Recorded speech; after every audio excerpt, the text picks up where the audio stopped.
بسم اللہ الرحمن الرحیم۔ السلام علیکم۔ پچھلی ویڈیو میں ہم نے قبیلہ قریش کے وجہ تسمیہ کے حوالے سے بات کی اور یہ بات کی کہ قبیلہ قریش کو قریش کا نام کیوں دیا گیا۔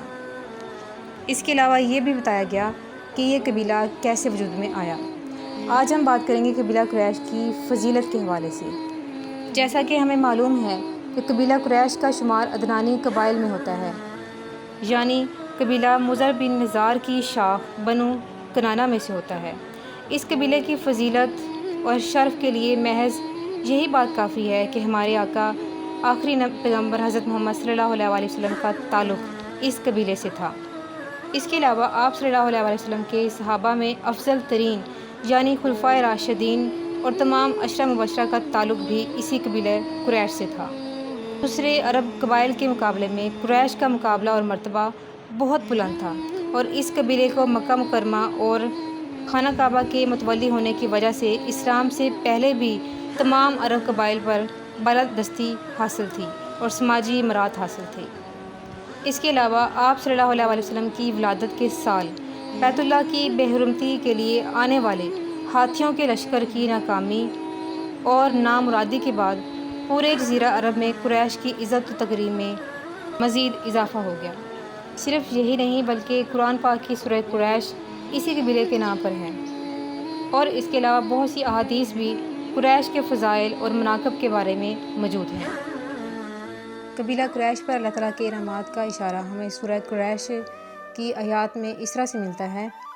کہ اس صورت میں اللہ تعالیٰ یہ فرماتے ہیں کہ اللہ تعالیٰ نے اس قبیلے کو بے شمار نعمتیں عطا فرمائیں۔ ان میں سے ایک ظاہری نعمت یہ ہے کہ اس نے قریش کو ہر سال میں 2 سفروں کی طرف رغبت دلائی اور ان کی محبت ان کے دل میں ڈالی۔ چنانچہ قریش تجارت کے لیے سردی کے موسم میں یمن کا اور گرمی کے موسم میں شام کا سفر کرتے تھے، اور ہر جگہ کے لوگ انہیں اہل حرم کہتے تھے اور ان کی عزت اور حرمت کرتے تھے۔ یہ امن کے ساتھ تجارتیں کرتے، ان تجارتوں سے فائدے اٹھاتے اور مکہ مکرمہ جہاں نہ کھیتی ہے اور نہ معاش کے اسباب، وہاں رہائش رکھنے کے لیے مسلسل سرمایہ پہنچاتے۔ ان پر اللہ تعالیٰ کی یہ نعمت ظاہر ہے اور یہ لوگ اس سے فائدہ اٹھاتے ہیں، تو انہیں چاہیے کہ وہ اس نعمت کا شکر ادا کرتے ہوئے کعبہ کے رب کی عبادت کریں، جس نے انہیں ان سفروں کے ذریعے بھوکی اس حالت میں کھانا دیا جس میں وہ ان سفروں سے پہلے اپنے وطن میں نہ کھیتی ہونے کے باعث مبتلا تھے، اور انہیں حرم شریف کے سبب اور مکہ والے ہونے کی وجہ سے خوف سے امن بخشا کہ کوئی ان کے ساتھ مزاحمت نہیں کرتا، حالانکہ ان کے اطراف اور کرب و جوار میں قتل و غارت گری ہوتی رہی ہے، قافلے لوٹتے ہیں اور مسافر مارے جاتے ہیں۔ اس کے علاوہ بعض مفسرین نے یہ بھی فرمایا ہے کہ خوف سے امن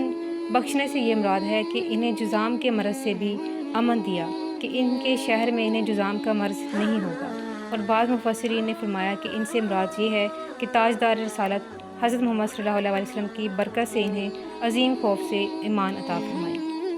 جی ہاں، نبی پاک صلی اللہ علیہ وسلم کی ولادت اسی قبیلے قریش میں ہوئی۔ اس قبیلے کے اس نام کی وجہ سے بہت ساری وجوہات ہیں، ان میں سے ایک یہ بھی ہے کہ نبی پاک صلی اللہ علیہ وسلم کے بااجداد میں سے ایک باکمال ہستی فہر بن مالک ہیں۔ ان کا لقب قریش ہے اور ان کی اولاد قریشی ہے۔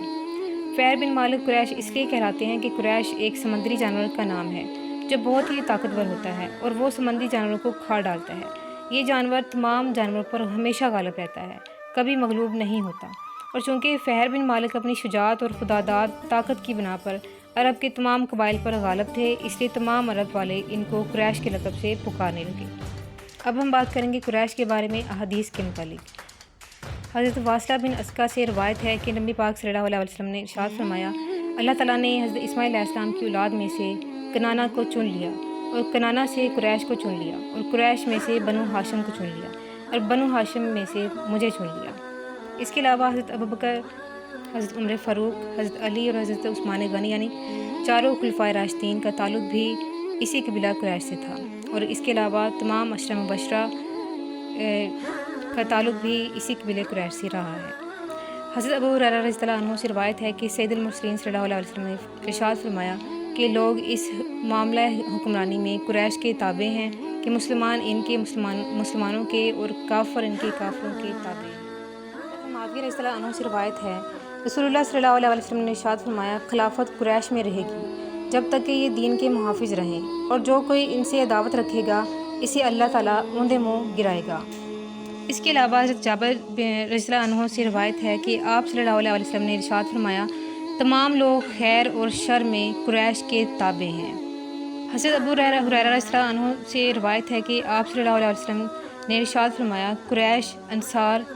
جوہینہ، مزینہ، اسلم، غفار اور اشجع میرے دوست اور مددگار ہیں، ان کا اللہ اور اس کے رسول کے علاوہ کوئی مولا نہیں ہے۔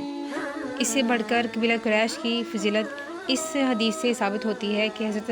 سعد رضی اللہ عنہ سے روایت ہے کہ نبی پاک صلی اللہ علیہ وسلم نے ارشاد فرمایا، جو قریش کو ذلیل کرنا چاہے اللہ اسے ذلیل کرے۔ ابن عباس رضی اللہ عنہ سے روایت ہے کہ آپ صلی اللہ علیہ وسلم نے فرمایا، اللہ تعالیٰ نے خلق کی تخلیق فرمائی تو مجھے سب سے اچھے گروہ میں بنایا، پھر ان میں سے 2 گروہوں میں سے سب سے زیادہ اچھے گروہ کے اندر رکھا، پھر قبائل کو چنا تو مجھے سب سے اچھے قبیلے کے اندر رکھا، اور پھر گھر کو چنا تو مجھے سب سے اچھے گھرانے میں بنایا، لہٰذا میں اپنی ذات کے اعتبار سے بھی سب سے اچھا ہوں اور اپنے گھرانے کے اعتبار سے بھی سب سے بہتر ہوں۔ سبحان اللہ۔ قرآن اور سنت کی روشنی سے ہمیں پتہ چلتا ہے کہ اللہ تعالیٰ نے نبی پاک صلی اللہ علیہ وسلم کی وجہ سے اس قبیلے کو اعزاز بخشا۔ اس حوالے سے اگلی ویڈیوز میں ہم تذکرہ کریں گے قبیلہ قریش کی مناقبت اور ذمہ داریوں کے حوالے سے، کہ یہ قبیلہ قریش